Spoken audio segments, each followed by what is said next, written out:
कहानी की शुरुआत एक भयानक तूफान से जूझते हुए प्लेन से होती है, जहां हमारा मेन कैरेक्टर, जिसका नाम चक था, वह शांति से बैठकर टॉयलेट कर रहा था कि तभी अचानक प्लेन का प्रेशर घटने लगा, जिससे टॉयलेट का दरवाजा खुल गया और कार्गो में आग लगकर एक खतरनाक विस्फोट हो गया। पायलट ने चक को सीट पर बिठाया क्योंकि समुद्र में इमरजेंसी लैंडिंग करनी थी। पायलट ने लाइफ राफ्ट देकर बेल्ट बांधने को कहा। प्लेन तेजी से नीचे गिरने लगा। अब प्लेन समुद्र से लगभग 3000 मीटर दूर था। तभी चक को पता चला कि उसकी गर्लफ्रेंड की दी हुई पॉकेट वॉच गिर गई है। पायलट ने लाइफ जैकेट पहनने को कहा, पर वह दाईं ओर थी। पॉकेट वॉच की वजह से जैक ने अपनी सीट बेल्ट खोल दी और लड़खड़ाते हुए उसे उठाने चला गया। लेकिन वॉच उठाते ही जैसे ही वह जैकेट लेने की कोशिश करने लगा, तभी प्लेन का एंगल बदलने के कारण वह हिल भी नहीं पाया। पायलट ने देखा कि वह अपनी सीट पर नहीं था, इसलिए उसने अपनी सेफ्टी बेल्ट खोल दी।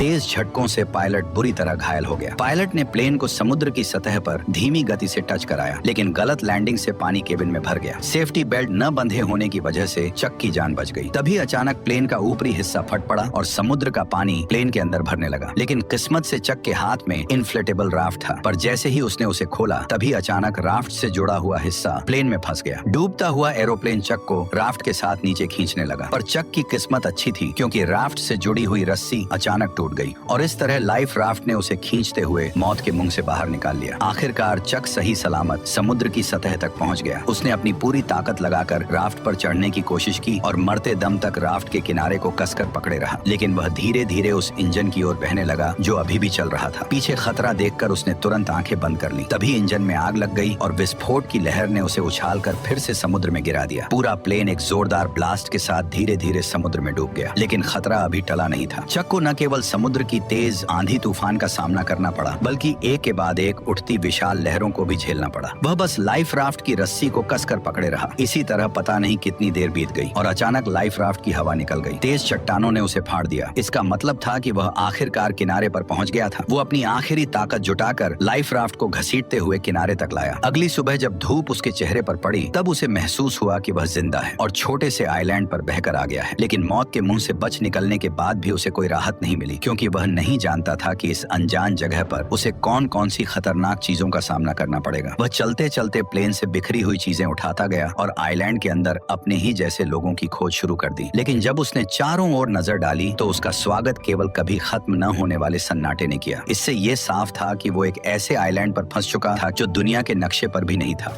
कोई है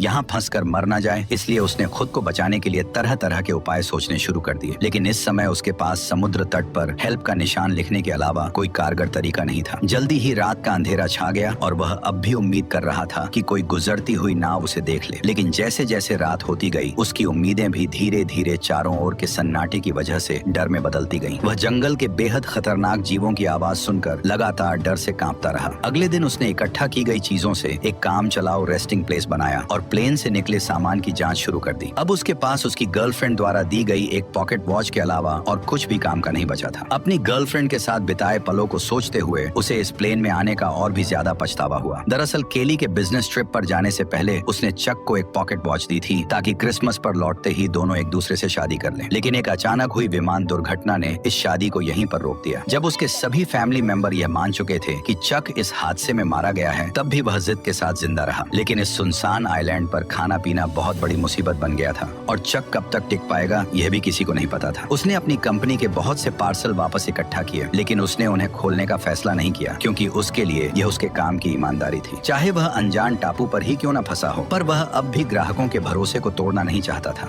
कल जो उसने समुद्र तट पर हेल्प के साइन बनाए थे, वे भी समुद्र की लहरों से कब के मिट चुके थे। उसे कुछ खराब लकड़ियों का इस्तेमाल करके फिर से हेल्प लिखना पड़ा। धीरे धीरे चक के मन में जिंदा रहने की चाह और भी बढ़ती जा रही थी। उसे पता था कि अगर यहाँ से निकलना है तो हर हाल में जिंदा रहना होगा। लेकिन इस वीरान छोटे टापू पर सख्त नारियल के अलावा उसे खाने लायक कुछ भी नहीं मिला, और क्योंकि उसके पास नारियल खोलने का कोई औजार नहीं था, इसलिए नारियल खोलना भी उसके लिए बेहद मुश्किल काम बन गया था। फिर उसने एक धारदार पत्थर से आखिरकार नारियल को फोड़ दिया और उसके पानी का स्वाद लेने लगा, जो उस पल उसके लिए अमृत जैसा था। लेकिन वह केवल नारियल से संतुष्ट नहीं हुआ। चक ने पेट भरने के लिए इस छोटे से टापू के अन्य हिस्सों की भी खोज करने का फैसला किया। वह यहाँ की सबसे ऊंची चोटी पर चढ़कर सब कुछ देखना चाहता था, लेकिन नुकीले पहाड़ी पत्थरों ने उसकी राह मुश्किल कर दी। इसलिए उसने पत्थर से अपनी पैंट का कपड़ा काटा, उसमें पत्ते मिलाए और एक जोड़ी जूते बना लिए। लेकिन जब वह पहाड़ की चोटी पर पहुंचा तब उसे पता चला कि यह सचमुच एक सुनसान टापू ही है। चारों ओर दूर दूर तक फैला समुद्र था, लेकिन उसके अलावा कोई और इंसान नजर नहीं आ रहा था। जब वह निराश होकर सोच रहा था कि आखिर वो कैसे अपनी जान बचा सकता है, तभी दूर एक अजीब सी चीज ने उसका ध्यान खींचा। वह बिना सोचे समझे उस चीज की ओर दौड़ पड़ा। उसे लगा था कि वह भी उसी की तरह जिंदा बचने वाला कोई पायलट है, लेकिन जब चक ने उस पायलट को पलट कर देखा तो पाया कि वह तो काफी समय पहले ही मर चुका था। दुखी मन से उसने पायलट की लाश को आइलैंड पर घसीट लिया और उसके पास से कुछ काम की चीजें इकट्ठा करने लगा। उसने एक जोड़ी अभी भी पहनने लायक जूते, एक टॉर्च जो अब भी जल सकती थी और एक बेकार हो चुका बटुआ अपने पास रख लिया। इसके बाद उसने पायलट के लिए एक कब्र खोदी और उसकी लाश को उसमें दफना दिया और उसकी मरने की तारीख एक चट्टान पर लिख दी। शाम के समय चक समुद्र तट पर बैठा अपने जूतों को निहार रहा था। उसके मन में एक अजीब सी उदासी थी। उसे लगा कि शायद अगली बार जो उस कब्र में लेटा होगा वह खुद ही होगा। इसे वजह से रात में चक सो नहीं सका। उसे समझ आ गया था कि अगर वह ऐसे ही हाथ पर हाथ रखे बैठा रहा तो उसका मरना तय है। इसलिए अगले दिन उसने जंगल में जिंदा रहने की कला सीखी। उसने पेड़ों की पत्तियों पर जमी ओस को इकट्ठा कर नारियल के खोल में जमा किया, क्योंकि उसे पीने के लिए साफ पानी चाहिए था। उसने लकड़ी की छड़ी को नुकीला कर मछलियों को पकड़ने का भाला बनाया। भले ही यह सब बेवकूफी भरा था, पर इस लगातार कोशिश ने उसे निराश नहीं होने दिया। उसी रात टॉयलेट करते वक्त उसने एक रोशनी देखी। वह जोर से चिल्लाया ताकि उस नाव का ध्यान खींच सके। उसे लगा जैसे उसे अब और यहाँ रहना नहीं पड़ेगा। उसने टॉर्च से संकेत दिया कि कोई उसे देख ले, लेकिन दूरी ज्यादा होने की वजह से यह हल्की सी रोशनी किसी काम की नहीं थी। जैसे जैसे वह रोशनी उसकी नजरों से धीरे धीरे ओझल होती गई, उसका दिल गुस्से और बेबसी से भर गया। इसलिए अगली सुबह सूरज निकलते ही वह बेसब्री से फटी राफ्ट लेकर उस जहाज की दिशा में बढ़ चला, क्योंकि यह उसके कई हफ्तों की कोशिशों के बाद मिली एकमात्र बच निकलने की उम्मीद थी। वह इसे यूं ही खोने को हरगिज तैयार नहीं था। हालांकि वह जैसे तैसे समुद्र को पार करना चाहता था, लेकिन वह बार बार लहरों की मार के आगे हार जाता था। उसने अनगिनत बार हिम्मत दिखाई, लेकिन हर बार समुद्र की लहरों ने उसे पीछे धकेल दिया। लेकिन फिर भी वह हार मानने को तैयार नहीं था। उसने बहुत कोशिश की, लेकिन आखिरकार समुद्र की लहरों ने उसे अपने अंदर समा लिया। पानी के अंदर पहुंचते ही अचानक उसकी जांघ एक नुकीले समुद्री पत्थर से टकरा गई और एक तेज दर्द ने चक की जांघ को खूनम खून कर दिया। इस वक्त उसमें अब और आगे बढ़ने की ताकत नहीं बची थी। वह बस टूटी फूटी राफ्ट को घसीटते हुए बुरी हालत में किनारे लौट आया। शाम के समय अचानक आसमान में तेज आंधी और मूसलाधार बारिश शुरू हो गई, जिससे पहले से ही घायल चक की मुसीबतें और बढ़ गईं। वह राफ्ट की मदद से केवल कंपनी के सामानों को ही ढक सका। फिर वो बारिश से बचने के लिए खून से बहती टांग के साथ कोई और जगह ढूंढने लगा। तभी उसे एक छोटी सी गुफा मिल गई और खुद को होश में रखने के लिए उसने कुछ घूंट गंदा बारिश का पानी पी लिया। लगभग पूरी तरह थक जाने के साथ उसका घायल शरीर अब और सहन नहीं कर सका और वह जमीन पर बेहोश हो गया। उसके पीछे रखी टॉर्च की बैटरी खत्म होते ही वो भी अंधेरे में डूब गई। अगले दिन चक फिर से तेज दर्द के साथ जागा। उसकी टांग के घाव में कीड़े लगने के लक्षण दिखाई दे रहे थे। इस सुनसान जगह पर अगर इसका इलाज ना हुआ तो उसे और भी बड़े खतरे का सामना करना पड़ेगा। जिंदा रहने की थोड़ी सी भी उम्मीद पाने के लिए उसे अपने मन की जिद छोड़नी पड़ी और उसने उन पार्सलों को खोलने का फैसला किया। पैकेजों में उसे एक दर्जन वीडियो टेप, एक गिफ्ट की तरह सजाया गया वॉलीबॉल, एक सुंदर महिला की लंबी ड्रेस और सबसे स्टाइलिश दिखने वाली एक जोड़ी स्केट्स मिले। लेकिन आखिरी पार्सल को उसने खोलने का फैसला नहीं किया। शायद इसलिए कि वह निराश नहीं होना चाहता था, या शायद इसलिए कि वह अपने लिए एक उम्मीद बचाकर रखना चाहता था। उसने पार्सल की पैकिंग में इस्तेमाल हुए फोम को अपने घाव पर लगाया। फिर जूतों के फीते खोलकर उसने उनसे काम चलाऊ पट्टी बांध ली। जूतों के ब्लेड उसके सबसे काम आने वाले औजार बन गए और लंबी ड्रेस की काली जाली से उसने एक आसान मछली पकड़ने का जाल बना लिया। मछली पकड़ने के औजार की मदद से कई दिनों बाद वह आखिरकार पहली बार पेट भर खाना खा सका।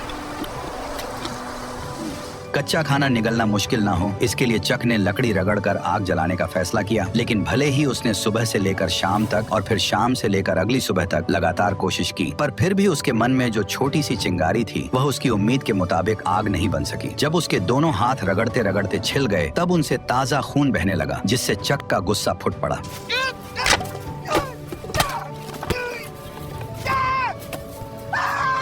आइलैंड की मुश्किल जिंदगी और पुरानी चोटों ने उसे पूरी तरह तोड़ दिया था। चक ने किनारे बैठकर अपने घावों को पानी से साफ किया और तेज दर्द ने उसे परेशानी का एहसास फिर से करा दिया। अब उसके लिए जिंदा रहना एक ऐसा सवाल था जिससे वह भाग नहीं सकता था। अभी अभी गुस्से में फेंकी गई वॉलीबॉल उसके पैरों के पास पड़ी थी, जिस पर उसकी ताजा लाल हथेली की छाप बहुत ही चमकदार दिख रही थी। तभी उसके दिमाग में एक अजीब ख्याल आया। उसने अपनी लार से हथेली के निशान पर 2 आंखें और ऊपर हल्की सी मुस्कान बना दी। अब वह वॉलीबॉल एक इंसान के चेहरे जैसी लगने लगी। लगी थी। शायद बहुत ज्यादा अकेले रहने के कारण उसने तय किया कि वो इस चेहरे को अपना दोस्त बना लेगा। उसने वॉलीबॉल का नाम विल्सन रखा और उसे अपने पास रख लिया ताकि वह उसकी जिंदगी में उसका साथ दे सके। यह दृश्य थोड़ा अजीब जरूर था, लेकिन कम से कम उसे अकेला होना महसूस नहीं हुआ। विल्सन की निगरानी में चक को जैसे फिर से पूरी ताकत मिल गई। जैसे जैसे वह तेजी से लकड़ी को घिसता गया, लकड़ी के टुकड़ों के बीच सचमुच चिंगारी निकल आई। जलती आग को देखकर चक बहुत खुश हो गया, जैसे उसने कोई बड़ी जंग जीत ली हो। यह आग उसके लिए खाना पकाने की अच्छी स्कीम होने के साथ अपने यहाँ होने का सिग्नल भेजने की भी अच्छी जुगाड़ थी। रात में वह खाते हुए विल्सन से अपनी हालत पर बात करता है। उसकी कैलकुलेशन के हिसाब से वह अब लगभग 4000 मील से भी अधिक दूर निकल आया था। यानी अगर वह चाहे कि कोई उसे ढूंढ ले तो उसके मिलने की संभावना लगभग नामुमकिन थी। लेकिन अब चक के पास कोई रास्ता नहीं था। वह बस खुद को मजबूत कर जिंदा रहने की कोशिश करता रहा। कच्चा खाना खाने और गंदगी से उसके खराब दांत सूजकर इन्फेक्टेड हो गए। आखिरकार असहनीय दर्द के कारण उसने ठान लिया कि वह अपने दांत को निकाल देगा। उसने एक हाथ में स्केट वाली छुरी दांत पर टिकाई और दूसरे हाथ में पत्थर लिया। उसने सोचा कि लंबे दर्द से बेहतर है एक बार का दर्द। फिर उसने जोर से वार कर दिया। जंगल में जिंदा रहने में एक्सपर्ट होने के बाद भी उसकी आंखों में अब वह चमक नहीं रही थी। 4 सालों के अंदर चक अब एक जंगली आदमी बन गया था। हालांकि मछली पकड़ने में माहिर होने से उसे मांस की कमी नहीं थी, लेकिन उसकी आंखों में पहले जैसी जीने की गुंजाइश गायब हो चुकी थी। अब वह बच निकलने की कोई उम्मीद नहीं रखता था और हर दिन का जिंदा रहना बस उसकी अकेलेपन का एक और दिन था। पर कुछ समय बाद उसे चट्टान के किनारे से एक टिन का टुकड़ा मिला और वो उसे समुद्र तट पर ले आया। लेकिन जैसे ही समुद्री हवा ने उस टिन के टुकड़े को गिरा दिया, तभी अचानक उसके दिमाग एक आइडिया में आया। अगर वह इसका इस्तेमाल समुद्र की लहरों को चीरने के लिए कर सके तो शायद सच में उसके पास इस जगह से निकलने का मौका हो सकता है। यह आइडिया आते ही उसने एक पल और इंतजार नहीं किया। उसे इस सुनसान टापू पर से जल्द निकलना था। चक तुरंत हरकत में आ गया। सबसे पहले उसे एक नाव बनानी थी। उसने बहुत सारी टहनियां इकट्ठा की और उन्हें एक साथ रखा। फिर जंगली रस्सियों का इस्तेमाल किया और सबको एक साथ बांध दिया। यहाँ तक कि बेकार वीडियो टेप को भी रस्सी बना लिया। अब चक की मेंटल स्टेट बिगड़ने लगी थी। उसे लगने लगा कि विल्सन उसे देख रहा है और उसे जाने नहीं देना चाहता। इसी वजह से उस रात वह विल्सन से झगड़ पड़ा। मैं अपनी पूरी जिंदगी तुमसे बात नहीं कर सकता। सुना तुमने? 2 टके के वॉलीबॉल। फिर उसने गुस्से में अपने 4 साल पुराने दोस्त को एक लात मारकर दूर फेंक दिया। लेकिन जब वह कुछ देर बाद शांत हुआ तो उसे अपने दोस्त विल्सन के लिए गहरा पछतावा हुआ। इसलिए वह रात के अंधेरे में विल्सन को ढूंढने निकल पड़ा और प्यार से उसके चेहरे पर फिर से रंग लगा दिया। हर दिन इसी तरह बीतता गया और चक की लकड़ी की नाव भी बनकर तैयार हो गई। उसने जाने के लिए सारी चीजें तैयार कर ली थी। अब बस सही दिशा की हवा का इंतजार था ताकि वह अपनी नाव को समुद्र में उतार सके। उसने अपने यहाँ फंसे होने का साइन भी छोड़ दिया था। उसने 10,500 से भी ज्यादा दिनों तक इस बेरहम टापू पर फंसे रहने का वर्ल्ड रिकॉर्ड बना दिया था। जब वह आखिरी अक्षर उकेर रहा था तभी अचानक हवा उस दिशा में चलने लगी जहाँ चक चाहता था। उसने एक्साइटेड होकर नाव को समुद्र की ओर धकेल दिया और फिर अपने पुराने दोस्त विल्सन के साथ जिंदगी खोजने की ओर निकल पड़ा। समुद्र की लहरें अब भी वैसी ही थी, लेकिन वे उसे घर लौटने से रोक नहीं सकी। झील की लहरों की तरह समुद्र की हर एक लहर लगभग उसे डुबो ही देती थी, लेकिन वो अपनी कोशिशों से लहर को चीरता चला गया। हर बार जब वह मौत के मुंह से बच निकलता तो उसके भीतर से बाहर निकलने की खुशी और भी बढ़ जाती। जब चक ने पीछे मुड़कर उस छोटे से टापू को देखा जिसने उसे 4 साल तक कैद रखा था, तब उस पल में चक के दिल में एक अजीब सी फीलिंग थी। अगर उसने इस कठिनाई का सामना करने की जिद न की होती तो शायद आज भी वह अकेलेपन से भरी जिंदगी जी रहा होता। हालांकि उसकी जंग अभी बस शुरू ही हुई थी। उसे पता नहीं था कि आगे जो खतरे उसका इंतजार कर रहे हैं वे उसके लिए सबसे घातक चुनौती साबित होंगे। ठीक उसी वक्त जब उसे लगा कि वह इसी तरह बहते बहते इंसानों की बस्ती तक पहुंच जाएगा, तभी एक और भीषण तूफान ने उसे झकझोर दिया। उस रात तेज बारिश में आंखें खोलना नामुमकिन था। वह नाव को पकड़े लहरों के बीच लाचार पड़ा रहा और हमलों को सहता रहा। यह उसके लिए सबसे कठिन रात थी। वह बेबस था और सब कुछ भगवान पर छोड़ चुका था। अच्छी बात यह रही कि चक किस्मत वाला था। उस रात की भीषण आंधी तूफान भी उसे अपने साथ नहीं ले जा सकी, लेकिन उसकी नाव को भारी नुकसान पहुंचा था। और सबसे अहम बात यह थी कि उसका पुराना दोस्त भी रस्सी ढीली हो जाने के कारण नाव से अलग हो चुका था। जब उसे इसका एहसास हुआ तब तक विल्सन समुद्र की लहरों के साथ बहुत दूर बह चुका था। वह उसका इकलौता साथी था जिससे वह दिल की बातें करता था। भले ही वह सिर्फ एक वॉलीबॉल था, लेकिन वही उसका एकमात्र सहारा था। वह सब कुछ भूलकर समुद्र में कूद पड़ा और उसे बचाने की कोशिश करने लगा, लेकिन दूरी बहुत ज्यादा थी और गहरा समुद्र उसे बार बार डरा रहा था। एक तरफ उसकी जान बचाने वाली नाव थी और दूसरी तरफ उसका 4 साल का सहारा विल्सन। लेकिन अब उसके पास कोई और चारा नहीं था। वह बस अपनी आंखों के सामने अपने पुराने दोस्त को दूर जाते हुए देखता रहा। विल्सन, मुझे माफ कर देना। इस तरह उसने अपना इकलौता दोस्त खो दिया और एक बार फिर अकेलापन और बेबसी ने उसे पूरी तरह घेर लिया। लगभग पूरी तरह से टूट चुकी लकड़ी की नाव को देखते हुए और चारों ओर फैले समुद्र को निहारते हुए इस पल चक को बहुत अच्छी तरह समझ आ गया कि वह अब कभी भी अपने घर वापस नहीं जा सकेगा। जिस वजह से जो उसके भीतर जीने की इच्छा अभी अभी जगी थी वह पूरी तरह टूट गई। आखिरकार उसने नाव का चप्पू भी फेंक दिया और तय कर लिया कि अब वह बस चुपचाप इंतजार करेगा कि समुद्र जल्द से जल्द उसे निगल जाए। ठीक उसी समय जब चक ने मौत का सामना करने के लिए खुद को तैयार किया, तभी एक ऐसी सीटी की आवाज गूंज उठी जिसे उसने सिर्फ अपने सपनों में ही सुना था। वह उम्मीद खोए हुए अपनी आखिरी ताकत जुटाकर मुड़ा और देखा कि एक विशाल मालवाहक जहाज उसके सामने तैर रहा था। तभी जहाज में मौजूद सभी लोगों ने चक को भी देख लिया और इस तरह कई सालों की कठिनाइयों के बाद चक आखिरकार फिर से प्लेन में बैठकर अपने घर लौट आया। उसकी सही सलामत जिंदा लौट आने की कहानी ने उसे पूरे शहर में मशहूर कर दिया। लेकिन चक को इन सब बातों से कोई फर्क नहीं पड़ता था। वह बस अपनी गर्लफ्रेंड से मिलना चाहता था जिसे उसने 4 साल से नहीं देखा था। लेकिन जब उसकी गर्लफ्रेंड की बजाय एक आदमी दरवाजा खोलकर सामने आया तो वह हैरान रह गया। उस आदमी ने चक से कहा, मैं केली का हस्बैंड हूँ, जेरी लवेट।